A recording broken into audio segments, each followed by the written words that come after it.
3.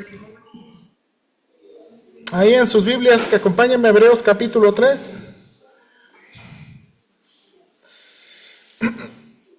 Según yo, no pienso tardarme tanto en este mensaje. No es mi plan.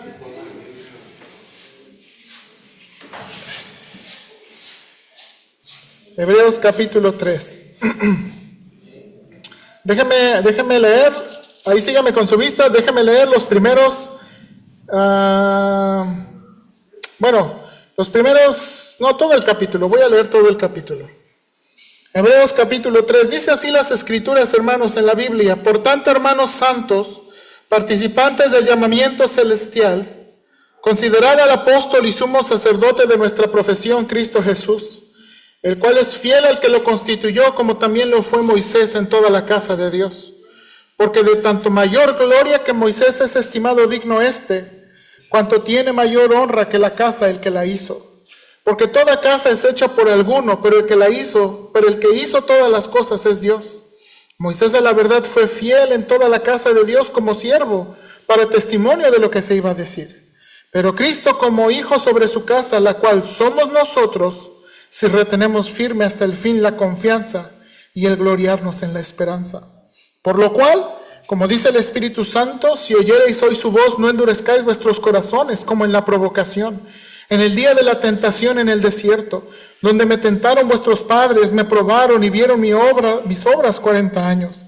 A causa de lo cual me disgusté contra esta generación y dije, siempre andan vagando en su corazón y no han conocido mis caminos. Por tanto juré en mi ira, no entrarán en mi reposo. Mirad, hermanos, que no haya en ninguno de vosotros corazón malo de incredulidad para apartarse del Dios vivo. Antes, exhortaos los unos a los otros cada día, en tanto que se dice hoy, para que ninguno de vosotros se endurezca por el engaño del pecado. Porque somos hechos participantes de Cristo, con tal que retengamos firmes hasta el fin nuestra confianza del principio. Entre tanto que se dice, si oyereis hoy su voz, no endurezcáis vuestros corazones como en la provocación. ¿Quiénes fueron los que habiendo oído le provocaron? ¿No fueron todos los que salieron de Egipto por mano de Moisés? ¿Y con quién estuvo él disgustado 40 años? ¿No fue con los que pecaron, cuyos cuerpos cayeron en el desierto? ¿Y a quienes juró que no entrarían en su reposo, sino aquellos que desobedecieron? Y vemos que no pudieron entrar a causa de incredulidad. Bien, hermanos, déjenme de nuevo, vamos a orar y vamos a comenzar a estudiar esta porción de la Escritura. Vamos a orar. Señor, ayúdame en esta mañana. Ruego que me des gracia para explicar esta porción y especialmente permíteme explicar la aplicación de esta porción. Señor, creo que esta porción nos enseña lo valioso, lo útil y lo necesario e indispensable que es el discipulado personal, el ministerio privado o el ministerio de exhortarnos unos a otros, el ministerio, Señor, en que cada uno de nosotros, ¿verdad?, nos ayudamos a crecer para ser verdaderos discípulos de Jesús. Señor, ayúdame a explicar este pasaje y dame gracias, Señor, en verdad, para explicar a mis hermanos lo indispensable de este ministerio. Ayúdame, Señor, por favor, te lo suplico en Cristo Jesús. Amén. Bien, hermanos, como estoy orando y como oré, estamos planeando para el mes de marzo. Gracias, José. Estamos planeando para el mes de marzo, hermanos, tener discipulados por 4 o 5 semanas. Yo pensé que era el último domingo de marzo, pensé que era resurrección, pero parece que no, ¿verdad? Es hasta abril el domingo de resurrección. Entonces eso nos va a dar como 4 o 5 domingos para discipulados. Y hermanos, de verdad yo creo que el ministerio de discipulado en pequeños grupos es muy necesario, muy indispensable. Y quiero de nuevo traer este pasaje de la Escritura para que pueda entenderme por qué pienso así. Pero antes de eso, déjeme comenzar con esta historia, ¿verdad?, que me impactó mucho. Cuando estaba aprendiendo sobre el ministerio de consejería bíblica, el hermano Tripp, este es un testimonio personal del hermano Paul Tripp. como consejero cristiano. Este testimonio está en su libro Instrumentos en manos del Redentor. Escúcheme, por favor. Dice el hermano Tripp: todo el mundo sentía que conocía a Beatriz y Bernardo. Su presencia fue tan clara en la vida de nuestra iglesia que ningún encuentro parecía oficial sin ellos. Había pasado muchas horas en reuniones con Bernardo. Me había quedado impresionado por lo discretamente práctico que era. Tuvimos varios picnic juntos como familias, compartimos cenas y trabajamos juntos en proyectos de escuelas cristianas. Conocíamos bien a sus hijos y a su familia cercana. Una noche de otoño, Bernardo me llamó para ir a tomar un café y dejó en claro que quería hacerlo en ese momento. Sentí la urgencia de su voz, así que me vestí y nos reunimos en un restaurante local. Llegué primero y al ver a Bernardo entrar al restaurante, supuse que algo andaba muy mal. Bernardo se sentó y me dijo: no sé por dónde empezar. Creo que debería haber hecho esto hace mucho tiempo, pero seguía pensando que podríamos resolver las cosas. Ahora estamos en un lío y no sé qué hacer. Parecía estar desanimado y enojado. He soportado sus cosas durante años, dijo. Ha sido una cosa de todos los días, las exigencias constantes, y cuando no hago las cosas de la manera que quiere, agárrate. No pasa un día que no esté en problemas por algo. Ella me ha dicho cosas horribles en frente de nuestros hijos. Una vez al mes amenaza con irse. Durante la última semana ha estado tan deprimida que no se ha levantado de la cama, excepto para comer una galleta o ir al baño. Los niños siguen preguntando qué le pasa a mamá, y yo he inventado 1,000,000 de historias para justificarle frente a nuestros amigos. Pero eso no fue lo peor. Bernardo continuó. Hace unos años Beatriz estaba haciendo la comida y estaba muy enojada porque yo no podía ayudarle en un proyecto esa noche. En medio de nuestra discusión me lanzó una tapa de olla. Me agaché, voló por encima de mí y rompió la ventana de nuestra cocina. Cuando escuché romperse la ventana, creo que perdí los cabales. Corrí y le di una bofetada. Ella respondió con patadas en mi ingle y comenzamos la primera de muchas batallas físicas. Desde entonces hemos estado peleando físicamente. Hemos roto la mayoría de nuestros adornos y lámparas y hemos hecho agujeros en casi todas las paredes de la casa. He golpeado a Beatriz con tanta fuerza que ella ha tenido que estar escondida por una semana hasta que los moretones desaparecieran. La mayoría de las lesiones que tú pensabas que eran resultado de mi torpeza en las reparaciones del hogar, en realidad procedían de Beatriz. Esto ha afectado realmente a nuestros hijos, continuó. Nuestros niños oscilan entre irritados y exigentes hasta temerosos y tímidos. Ellos se esconden cada vez que presienten que se avecinan problemas. Casi siempre desaparecen cuando saben que voy a estar en la casa. Últimamente, cuando estamos en medio de una lucha, nuestro hijo de 7 años de edad le ha dado por golpearme y patear a cualquiera de nosotros que está más cercano mientras grita: te odio, te odio, te odio. Beatriz me dice constantemente que estoy destruyendo a los niños. Sin embargo, ella le señala regularmente las cosas que he hecho mal. Estoy aquí esta noche porque no sé dónde está Beatriz. Hemos tenido la lucha más terrible de nuestra historia. Nuestra casa parece un campo de batalla. Luchamos en todas las habitaciones, nos dijimos las cosas más terribles que pudimos pensar y nos tiramos todo lo que encontramos. Ella anda por ahí ahora increíblemente enojada, con todas las tarjetas de crédito y débito y una enorme botella de vino. Dice el hermano Tripp: fue difícil para mí prestar atención porque la historia de Bernardo era muy desconcertante. Yo conocía a este hombre desde hace muchos años. Sin embargo, yo no sabía nada de lo que me estaba diciendo ahora. Mi mente se fue a las muchas horas que había pasado con esta familia. Yo había supuesto que los conocía, así que nunca les había preguntado nada que les diera la oportunidad de decir algo sobre el verdadero estado de su vida personal. Me preguntaba cómo esto podía haber durado tanto tiempo sin que nadie lo supiera. En aquel momento me di cuenta que las partes más personales e importantes de nuestras vidas vuelan bajo el radar de nuestras relaciones típicas en el cuerpo de Cristo. Vivimos vidas frenéticamente ocupadas, con amistades basadas en las actividades, interrumpida solo por breves conversaciones con los demás. Ahora estaba sentado frente a un amigo que no conocía. Hermanos, el engaño del pecado es cierto. Y porque el engaño del pecado es cierto, el escritor de Hebreos nos está dando una fórmula para ayudarnos. Y hermanos, cuando yo leí esta historia me impactó mucho. Pero lo que me ha impactado es que a veces pasan cosas en la iglesia que son ciertas de esta misma manera.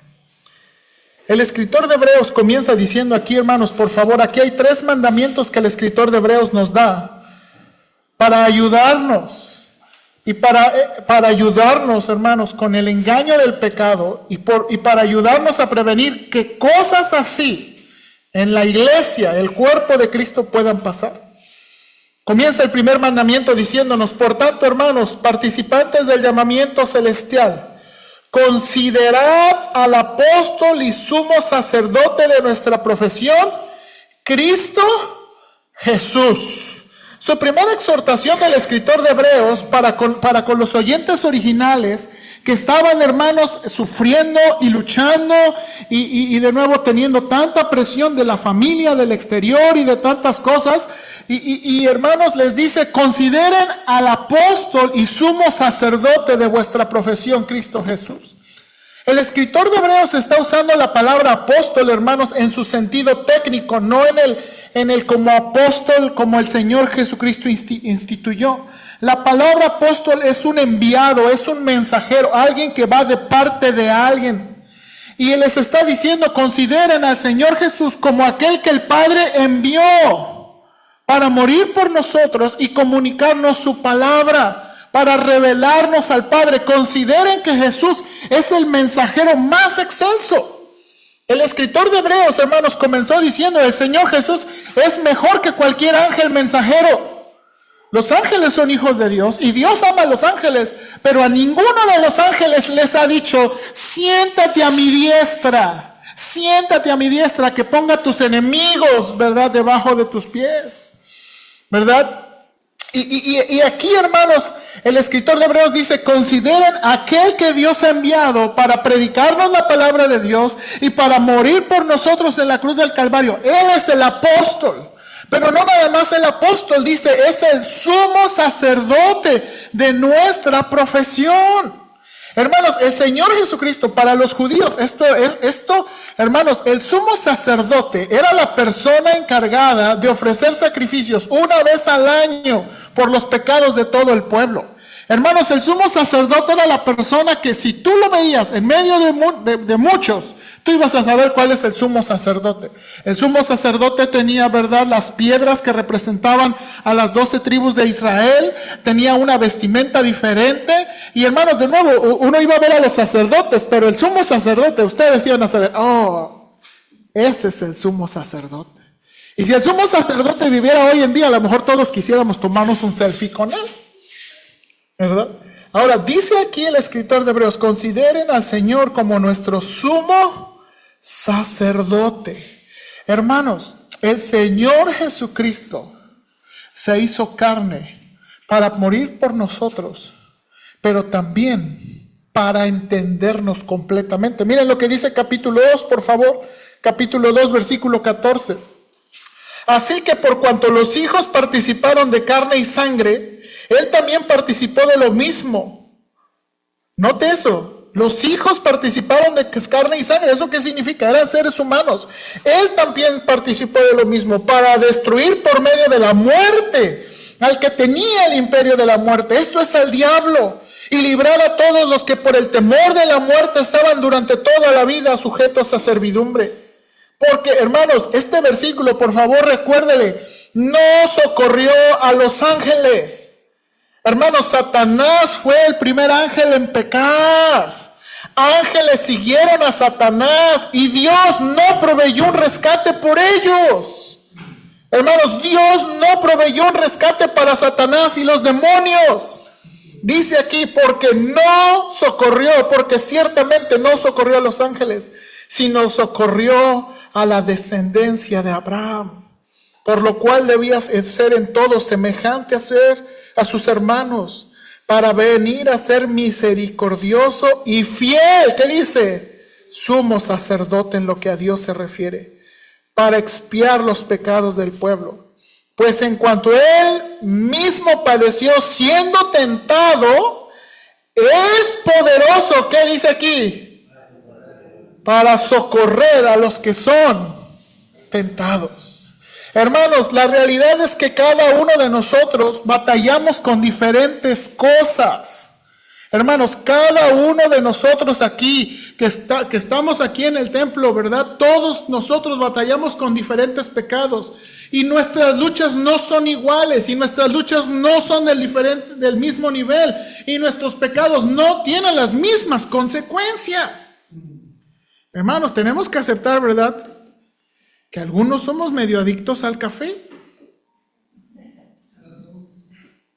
¿Verdad? Y hermanos, tiene sus consecuencias. Somos adictos al azúcar y tiene sus consecuencias. Pero van de consecuencias de azúcar, son muy diferentes que las consecuencias del alcohol y de otro tipo de drogas. Son pecado las adicciones. Pero las consecuencias son muy diferentes, muy diferentes. Y cada uno batalla con diferentes cosas. Y la primera exhortación del escritor de Hebreos es: consideren a Cristo Jesús como el mensajero de Dios y como un ¿qué? Sumo sacerdote. Hermanos, el Señor Jesucristo. Y de nuevo, el escritor de Hebreos quiere que pensemos en el Señor Jesucristo como un fiel sumo sacerdote. Como un sumo sacerdote, hermanos, que no nos va a poner, ¿cuándo quieren fila? ¿Cuándo quieren cita? Pues tengo como para en 4 semanas, ¿cómo ven? Oh, no, pues habla con mi secretaria. Bueno, ¿qué trajiste de dinero para que te pueda yo? No, el Señor Jesucristo no es así. Usted puede ir a Él 365 días, 24 horas, los 7 días. Usted siempre puede acudir a Jesús. Él siempre le va a ayudar. Él no le va a rechazar. Y esto está diciendo, consideren por favor. Y luego el escritor va a decir, el cual es fiel al versículo 2, 3:2, el cual es fiel al que le constituyó, como también lo fue Moisés en toda la casa de Dios. Porque de tanto mayor gloria que Moisés es estimado digno por cuanto tiene mayor honra que la casa, el que la hizo. Porque toda cosa es hecha por alguno, pero el que hizo todas las cosas es Dios. Y mira lo que va a decir: y Moisés a la verdad fue fiel en toda la casa de Dios, como siervo para testimonio de lo que se iba a decir. Hermanos, aquí el escritor de Hebreos está usando la figura del templo y el tabernáculo, ¿verdad? Para los judíos, la casa de Dios o el lugar donde moraba Dios era el tabernáculo, el templo, ¿verdad? No lo tengo ahorita, lo voy a recuperar aquí. Me gusta mi tabernáculo aquí chiquito, ¿verdad? Para que los judíos pensaban, esta es la casa de Dios, el templo es la casa de Dios. Y ellos dijeron, Moisés fue un hombre fiel. Moisés fue un hombre fiel. Pero el escritor de Hebreos les dice, sí, y yo sé que tú amas a Moisés y que tú te glorías en Moisés y tú requieres conocer, te quieres con Moisés, pero Cristo es más grande que Moisés. Moisés es el mayordomo, el siervo de la casa, pero adivina quién es el mero mero de la casa. Cristo es el mero mero de la casa. Dice, pero Cristo, versículo 6, como hijo sobre su casa. Ahora, hermanos, la casa aquí es diferente. Dice el versículo 6, la cual somos nosotros. Hermanos, realmente Moisés fue un siervo fiel a Dios. Y había un tabernáculo, ¿verdad? Que hermanos, que reflejaba y que mantenía la presencia de Dios. El templo fue usado para, ¿verdad?, la presencia de Dios. Pero hoy en día, la presencia de Dios no requiere de un edificio. Hermanos, yo sé que nosotros decimos, ¿verdad?, que Dios está aquí, pero Dios está en todos lados. Pero lo importante aquí es que Dios está con las personas y en las personas. Eso es lo que está diciendo, la casa de Dios, o su casa, la cual somos nosotros. Ahora aquí tiene una pequeña exhortación. si retenemos firmes hasta el fin la confianza y el gloriarnos en la esperanza. Hermanos, el escritor de Hebreos en toda la carta va a decir que uno necesita terminar bien. Uno no nada más necesita comenzar bien, uno necesita terminar bien. Y que uno, hermanos, demuestra que es la verdadera casa de Dios, que uno demuestra que uno es verdadero hijo de Dios por mantenerse en los caminos de Dios. Hermanos, mantenerse en los caminos de Dios no es fácil, no es sencillo, no es natural. Hermanos, todos nosotros hemos tenido tiempos difíciles y batallamos para estar en los caminos de Dios. Pero algo que va a enseñar el escritor de Hebreos en toda su carta es que a pesar de las dificultades, a pesar de las luchas, a pesar de los azotones, hermanos, graves y serios, los hijos de Dios se mantienen hasta el final. Y esto es lo que quiere decir el escritor de Hebreos cuando dice, si retenemos hasta el fin la confianza. Nosotros somos esa casa si demostramos esa permanencia. Ahora, hermanos, esa permanencia que el escritor de Hebreos tiene en mente no es una permanencia perfecta, no significa asistir a los cultos todos los domingos, cada año hasta que nos muramos, no. Está refiriéndose, hermanos, a nosotros y nuestra relación con Dios, nosotros y nuestra relación con Jesús. Hermanos, porque eso es lo más importante. Nosotros y nuestra relación con Jesús. Y el primer mandato que está diciendo aquí el escritor de Hebreos es, por favor, considérenlo. Consideren, ¿verdad?, al Señor Jesús como el mensajero perfecto que no nada más trajo el mensaje de Dios. Él era el mensaje de Dios. Él era la revelación de Dios. Y Él es un sumo sacerdote mucho mejor. Hermanos, mucho mejor que cualquiera de nosotros es el Señor Jesús, que nos entiende. Hermanos, yo estaba pensando mucho de nuevo en cuánto apreciamos a las personas y cuánto nos gusta identificarnos con las personas, ¿no? ¿Se acuerda el movimiento del sombrero? Le compramos a José un sombrerito, no por el movimiento del sombrero, porque quería un sombrero. Hermanos, ¿qué significaba? Si usted se identificaba con el movimiento del sombrero, ¿qué significaba? De Carlos Manzo. ¿Qué representaba el movimiento de Carlos Manzo? En contra del gobierno corrupto, significaba justicia. Y si usted llegó a ver videos, significaba, les metía sus cachetadones a los policías. A mí me gusta ese video, ¿verdad? ¡Paz! Lo que me hiciste, paz, lo que me hiciste. Y muchos se querían reconocer, ¿verdad? Y muchos se identificar con el movimiento del sombrero. ¿Por qué? Porque representaba justicia, representaba valor, ¿verdad? Ayudar a los pobres, ayudar a los inocentes, ¿verdad? Luchar contra la corrupción. Hermanos, hay alguien con quien mejor identificarnos. Y es con Jesús. Es con Jesús. Por eso, hermanos, leímos hace no mucho en el Evangelio de Marcos. Dios dijo, si alguno se avergüenza de mí delante de los hombres, yo un día me avergonzaré de ustedes con mi Padre. Y esto es un asunto personal, hermanos. Este es un asunto personal. El primer mandamiento es considere. Ahora, el segundo mandamiento, hermanos, dice, después de esto, el escritor de Hebreos va a citar de versículo 7, hermanos, a versículo 11, va a citar, hermanos, el Salmo 95. Hermanos, esos versículos que están ahí, están en el Salmo 95. Y la exhortación que va a dar está basada en este Salmo. Hermanos, el escritor está usando el Salmo 95 con mucha intención. Al parecer, hermanos, el Salmo 95 era uno de los salmos con los que los judíos comenzaban el día de reposo. Usted sabe, ¿verdad? Los judíos comienzan el día de reposo el viernes en la tarde, ¿verdad? El famoso Shabbat. Bueno, al comenzar el viernes por la tarde, el famoso Shabbat, ellos iban a comenzar con citar un grupo como de 4 o 5 salmos. Varias veces ellos iban a citar Salmo 95, donde dice, si oyereis hoy su voz, no endurezcáis vuestros corazones. Esa era como la frase para citar. ¿Verdad? De vez en cuando, cada inicio del día de reposo, los judíos iban a decir, si oyereis hoy su voz, no endurezcáis vuestros corazones. De nuevo, el siguiente día de reposo o en 15 días, de nuevo cuando los judíos comenzaran de nuevo el Shabbat, si oyereis hoy su voz, no endurezcáis vuestros corazones. Entonces el escritor de Hebreos está citándoles un salmo que ellos ¿qué?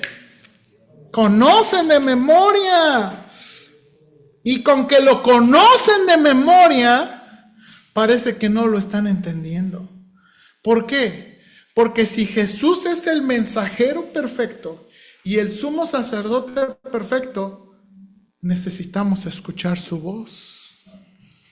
Dice, si oyereis hoy su voz, ¿no qué?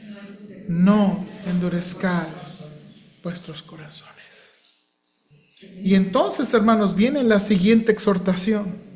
Versículo 12. Mirad, hermanos, que no haya en ninguno de vosotros corazón malo de incredulidad para apartarse del Dios vivo. Hermanos, este segundo mandamiento es una exhortación del escritor de Hebreos y de nosotros también, que debemos cuidarnos, hermanos, del endurecimiento que viene por el engaño del pecado. Hermanos, el endurecimiento que viene por el engaño del pecado. Y esa es la exhortación. Mirad, no es de echen ojo, es de tengan cuidado, que no haya en ninguno de vosotros, hablando de los creyentes, de los hermanos, un corazón malo de incredulidad. Hermanos, la verdad es que los Satanás no nos tienta a todos con cosas horribles y espantosas. Cuando usted mira a Génesis capítulo 3, Satanás no tentó a Eva con un mundo completo de rebelión y demonios y lucha. Satanás tentó a Eva con hacerlo dudar de la palabra de Dios. Con que Dios ha dicho. Y hermanos, cuando Satanás nos hace dudar de la palabra de Dios y no confiamos en la palabra de Dios, es cuando empieza a haber problemas.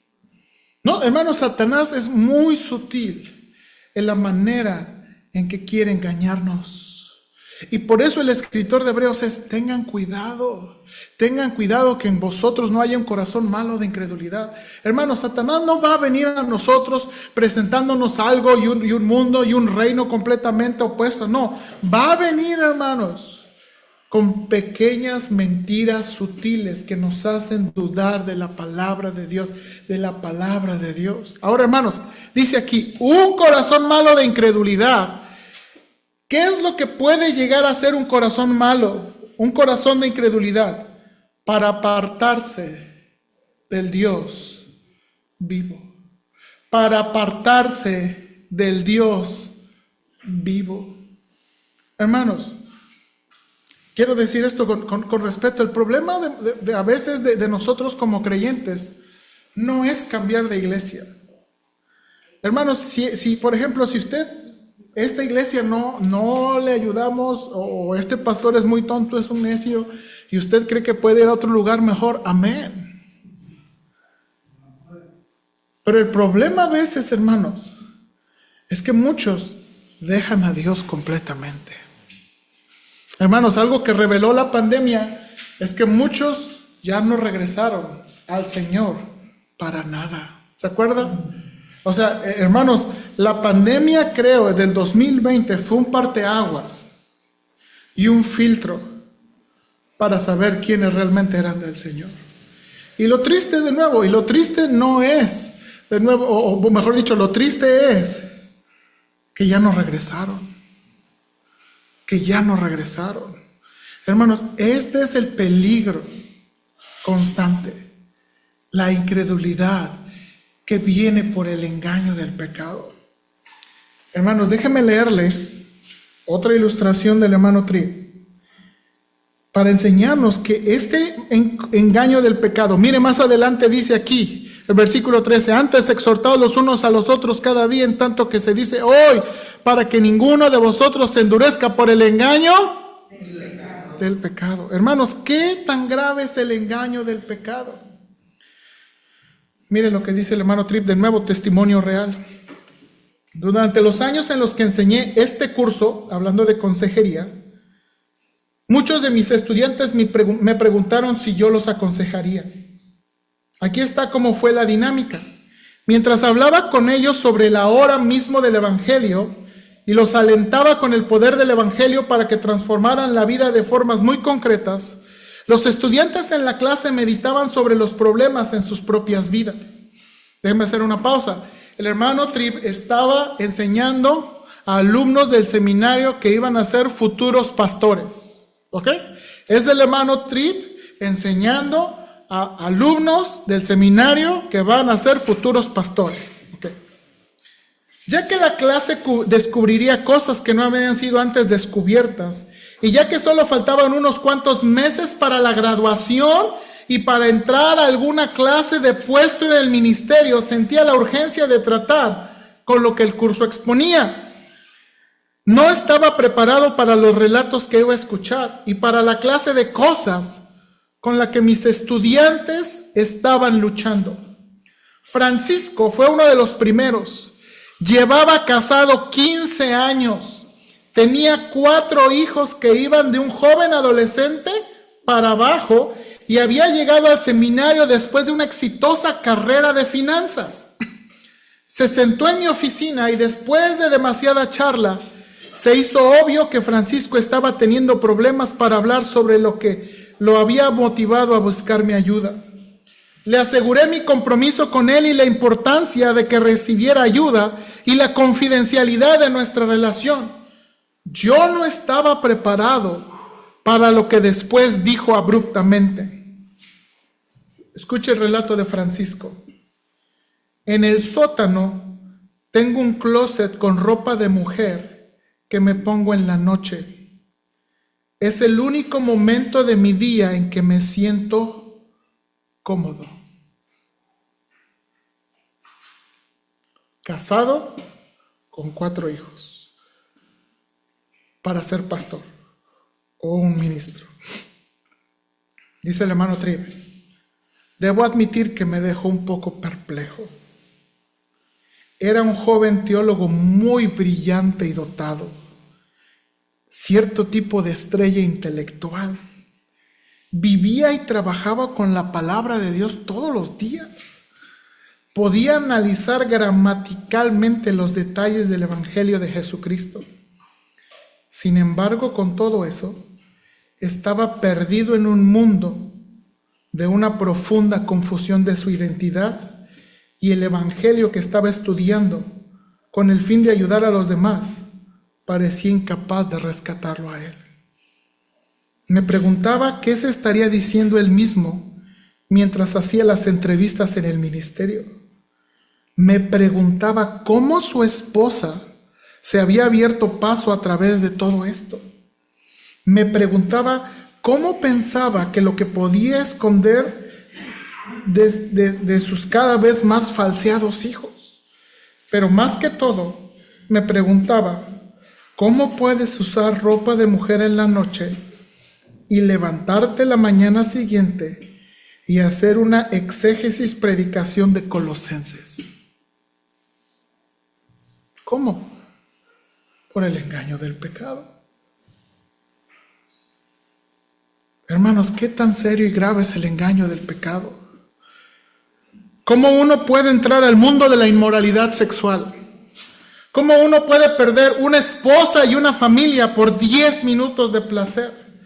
¿Cómo uno puede entrar al mundo de las drogas? ¿Cómo uno puede llegar a convertirse en un abusador de mujeres o menores? Por el engaño del pecado. Hermanos, el pecado es horrible y su engaño es real. Necesitamos entenderlo. Necesitamos entenderlo, hermanos. El pecado es real, su engaño es real. Y el escritor de Hebreos está diciendo, por favor, tengan cuidado, cuídense, que no haya alguien dentro de ustedes con un corazón malo de incredulidad, que nadie de ustedes sea engañado por eso, ¿verdad? Por el engaño del pecado. No sea seducido por el engaño del pecado. Hermanos, es serio y es real. Y entonces, el tercer mandato que nos da el escritor de Hebreos es, versículo 13, antes, exhortaos los unos a los otros cada día, en tanto que se dice hoy. Y el remedio que encuentra el escritor de Hebreos es: exhortaos los unos a los otros cada día, en tanto se dice hoy, para que ninguno de vosotros se endurezca por el engaño del pecado. Hermanos, este es el ministerio y esta es la acción, la actividad que el escritor de Hebreos nos aconseja para tratar con asuntos tan serios y tan duros y tan reales. Exhortarnos unos a otros. Exhortarnos unos a otros. Dice el escritor de Hebreos, porque somos hechos participantes de Cristo, con tal que retengamos firmes hasta el fin nuestra confianza del principio. Y lo vuelvo a decir, esta fue una frase paralela. Con tal que continuemos en los caminos del Señor. Dice el escritor de Hebreos, en tanto que se dice, si oyereis hoy su voz, no endurezcáis vuestros corazones como en la provocación. Hermanos, necesitamos este ministerio de exhortarnos unos a otros. Necesitamos este ministerio de conocernos unos a otros. Necesitamos, hermanos, dejar que las relaciones en la iglesia sean relaciones casuales. Necesitamos profundizar. ¿Por qué? Porque es real, hermanos. El pecado es real, su engaño es real, la incredulidad es real, la dureza es real. Lo necesitamos, hermanos, lo necesitamos. Porque, y luego miren, el escritor de Hebreos va a decir, esta es la ilustración del escritor de Hebreos, ¿quiénes fueron los que habiendo oído le provocaron? ¿No fueron todos los que salieron de Egipto por mano de Moisés? ¿No fueron aquellos que vieron el mar rojo abriéndose? Vieron a Dios, un tremendo milagro. Ninguna generación ha visto lo que ellos vieron, el mar rojo pasando en seco. Y a los días, ay, nos vamos a morir de hambre. Ay, no hay agua. ¿Por qué, hermanos? ¿Por qué es posible que Dios haga un milagro en nuestras vidas ahorita y haga algo tan tremendo ahorita y en 15 días? Ya nos estamos preguntando si es que puedes. Dice el escritor de Hebreos, y a quienes juró que no entrarían en su reposo, sino aquellos que desobedecieron. ¿Se acuerda? Salmo 95 especialmente está situado en esa escena, donde, ¿se acuerda? Van los espías. Van los espías para ver la tierra, regresan y los espías dicen, está muy difícil. Estos son monos muy grandotes y nosotros somos como langostas, como chapulines. Nos van a matar. Yo digo que nos regresemos. Y Dios diciéndoles, ay. Y luego mire lo que dice.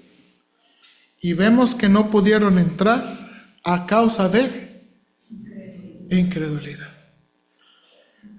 Cuando yo pienso en esta escena, hermanos, Dios no les ataca por tener miedo.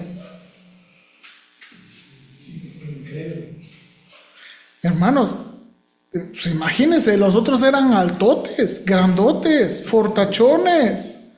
Pues yo creo que uno tiene miedo, pero no les confronta por su miedo. No les confronta porque ellos a lo mejor no estaban fuertes y fortachones. Ya ven, ¿para qué no hacen ejercicio? Ya ven, ¿para que se metan al gimnasio? No, tampoco. los confronta por incrédulos. No creen que yo puedo hacer lo que dije que iba a hacer. Hermanos, el ministerio del discipulado y la cultura del discipulado es muy necesaria e indispensable para ayudarnos como el antídoto contra el engaño del pecado. Hermanos, eso es lo que queremos intentar. Y en verdad, hermanos, eso es lo que queremos intentar, no nada más esta temporada. Esto es lo que queremos intentar hasta que desarrollemos una cultura de discipulado en la iglesia. Hermanos, esto no va a pasar de la noche a la mañana. Y esto no va a pasar, hermanos, y esto no va a pasar si no desarrollamos confianza. La realidad, hermanos, es que nadie de nosotros va a hablar de su corazón hasta que sepa que puede confiar en esa persona. Muchos de nosotros y muchos de ustedes probablemente han sido decepcionados porque, ¿verdad? A usted tenía a alguien en que confió mucho, amaba o tenía mucha confianza y de pronto, pues lo que usted le contó, híjole, pues ya estaba en boca de... Y eso mina mucho el ministerio. Hermano, la falta de confianza, la falta de sensibilidad. Hermanos, la verdad es que hay algunos que no somos pacientes con otros. La falsa, ya, ustedes, no, ya, ¿verdad? Maduren, crezcan. Y a veces, hermanos, se nos olvida que nosotros también fuimos niños. Se nos olvida que también nosotros fuimos chamacos. Y que a veces el problema más grande de nuestras vidas era una ropa, unos zapatos, una muchacha que no nos hacía caso en la secundaria y uno... ¡ah! Pero como ya crecimos, falta de paciencia, falta de escuchar. No sabemos escuchar. No escuchamos con los 5 sentidos. O escuchamos nada más para responder. Hermanos, necesitamos un ministerio de discipulado. Necesitamos un ministerio. Hermanos, ahora yo de nuevo, yo quiero exhortarle y quería traer este pasaje porque en verdad, hermanos, yo creo que el engaño del pecado es cierto. Porque yo reconozco como pastor, yo no puedo discipular a todos. Aún si quisiera, yo no tengo tiempo para discipular a todos. Pero lo que más me anima es que Dios no quiso que los discipulara a todos. Dios no quiere que el pastor discipule a todos. Dios quiere que entre todos nosotros nos ayudemos. Dice aquí, exhortaos unos a otros cada día. Hermanos, este es un ministerio de todos, para con todos. Y lo que quiero sugerirle, hermanos, es, por favor, aproveche este ministerio. Ahora, no vamos a forzar a nadie, no vamos a presionar a nadie. Quiero hacer esta sugerencia. Si es posible, grupos de 3 o 4 máximo. Grupos de 3 o 4 máximo. 4 si es una pareja con otra pareja. Pero si no, si son 3 personas, 3 hombres, 3 mujeres, tengan un grupo pequeño, hermanos, porque en un grupo pequeño se desarrolla más confianza. Es muy difícil ser abierto cuando hay 5 o 6. Es muy difícil ser abierto cuando hay 20 que cuando tenemos 2, 3. Que a base de tiempo, a base de plática podamos desarrollar confianza. El ministerio de discipulado, hermanos, no va a existir si no existe confianza. Así de plano. Y la confianza se construye sobre tiempo. Ahora, hermanos, 4 semanas no son suficientes, pero algún día hay que empezar. ¿Sí o no? Venimos haciéndolo 1 año y yo le he supuesto que no es suficiente. A lo mejor lo hacemos este año y a lo mejor todavía no es suficiente, pero queremos que en algún momento se desarrolle tal confianza para poder abrir nuestra alma. Porque el engaño del pecado es cierto. El engaño del pecado es cierto, es real. Hermanos, tenemos que entender que no somos perfectos. Y no hay que espantarnos. Por favor, yo le ruego, aquí de verdad de la iglesia, no se espante. Somos malos. Y hay pecados vergonzosos. Tenemos, hermanos, que ayudarnos. Yo le pido, por favor, si usted considere, si usted quiere, le animo a participar en este ministerio de discipulado. Tener un grupo de 3, tener un grupo de 4 y comenzar a desarrollar confianza. Hermanos, lo importante es de nuevo exhortarnos unos a otros, ayudarnos unos a otros, tener a quien poder animar, tener con quien rendir cuentas. Hermanos, la rendición de cuentas no le beneficia a la persona a quien le rinde cuentas, le beneficia a usted. Hablaba con un hermano, ¿sabe cuál es una de las cosas, uno de los aspectos por qué Alcohólicos Anónimos tiene tanto beneficio? Porque se rinde cuentas. Uno de los grandes beneficios de Alcohólicos Anónimos, yo no sé si usted alguna vez ha ido, pero uno de los grandes beneficios de Alcohólicos Anónimos es rendir cuentas. Hay un grupo de otras personas que batallan con lo mismo a quien rendimos cuentas. ¿Cómo nos fue esta semana? ¿Cómo nos fue esta semana? ¿Cómo nos fue esta semana? Y el lema de Alcohólicos Anónimos es ¿qué? Solo por hoy, un día a la vez. Un día a la vez. Un día a la vez. Y esa rendición de cuentas ahí les ayuda. Y les ayuda. Y esos grupos, hermanos, son también tan efectivos porque no se están pateando. ¡Ah, ya borracho! Se entienden, se comprenden, saben la misma lucha. Que eso debería también pasar en la iglesia, ¿no? Les animo, hermanos. Y como dije, no vamos a obligar. Si usted quiere seguir teniendo su grupo de 6 o 7, no se preocupe. Yo no lo voy a ver feo. No es como el pastor nos va a ver feo, nos va a hacer así. No, hermanos. Pero yo creo que en un punto debemos crecer a tal confianza que podamos hacer esto, exhortados los unos a los otros, cada día lo tanto que se dice hoy, para que ninguno de vosotros se endurezca por el engaño del pecado. Hermanos, el pecado es real. Yo le tengo miedo, hermanos, al pecado. Yo le tengo miedo al pecado. A lo que el pecado puede hacer en nuestras vidas, nuestras familias. Vamos a orar. Señor, ayúdanos, por favor. Te suplico de todo corazón que nos ayudes. Señor, yo no tengo todas las respuestas ni tengo todos los planes. Yo no tengo... Tú sabes que yo no quiero crear un programa rígido, pero lo que sí quiero es que crezcamos todos juntos en nuestra interacción personal en este ministerio de discipulado unos a otros. Que podamos, Señor, crecer en confianza para llegar a hablar de las cosas que realmente importan. Para hablar, Señor, de las necesidades realmente de nuestra alma. Señor, a lo mejor no me ha pasado esto como el hermano Tripp de su amigo Bernardo y Beatriz. Pero sí he pasado cosas parecidas, donde parecía conocer a ciertas personas y me doy cuenta que a veces no los conocía y porque a veces no hice las preguntas que realmente importaban y porque a lo mejor tengo que admitir, Señor, que a veces no soy la persona confiable que debo ser.